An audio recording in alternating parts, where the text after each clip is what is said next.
Wealth. It's something many of us dream of. The allure of financial freedom, comfort, and all the things money can buy.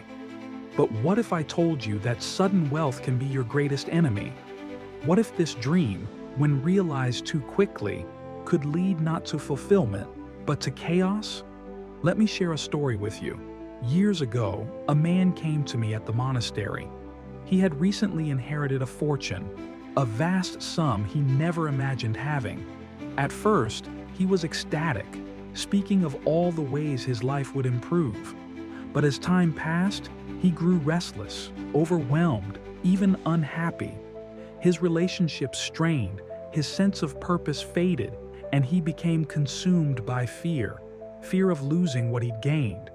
He asked me, "How can something I've longed for my whole life cause so much suffering?" Sudden wealth can act like a magnifying glass, amplifying both your strengths and your flaws. If you don't have a solid foundation of values and self-awareness, that wealth can become a burden instead of a blessing. Let's explore why this happens and how we can guard against it. Lesson 1.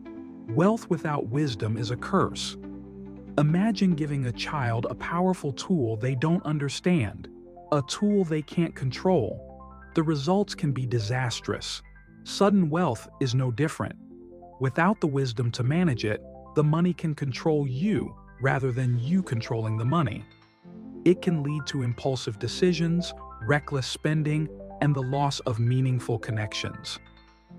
The man who came to the monastery told me, "Everyone around me seems to want something, friends, family, strangers. I don't know who to trust anymore." Wealth doesn't change who you are, it reveals who you are.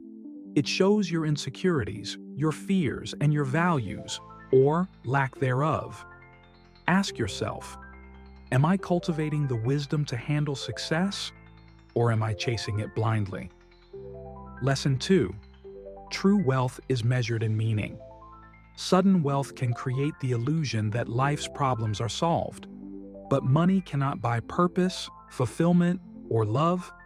These treasures are found within, not in a bank account. I once asked the man, "What did you enjoy before the money came?" He paused and said, "I loved helping others, mentoring, teaching, sharing what I knew." I replied, "Then why let wealth distract you from what truly matters?" The key is to use wealth as a tool, not as a goal. Invest it in what aligns with your values, your passions, relationships, and the betterment of others. In doing so, wealth becomes a means to enrich your life, not to control it. Lesson 3. Protect your peace.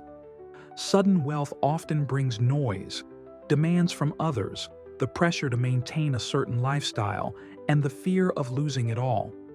If you're not careful, this noise will drown out your inner peace. The man learned this lesson the hard way. He became consumed by what others thought of him, constantly comparing himself to those with even more wealth.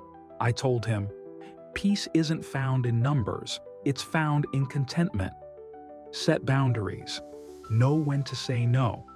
Surround yourself with people who value you for who you are, not what you have. And most importantly, take time to reflect. Quiet your mind and reconnect with your true self. Ask yourself, if I lost it all tomorrow, what would still bring me peace? Sudden wealth is not inherently bad. It's how we approach it that matters. With wisdom, it can be a tool for good, a way to uplift yourself and others. Without wisdom, it can become a heavy chain, holding you back from true happiness. So, if wealth ever comes your way, ask yourself, am I prepared to handle it with humility? Will it align with my values? Can I use it to make the world better? Remember, the greatest treasures in life cannot be bought. They are found in love, peace, purpose, and the joy of giving. If this message resonates with you, share it with someone who might need this perspective. And in the comments, tell me, what do you believe is the true measure of wealth? Let's walk this journey together, discovering treasures far greater than gold.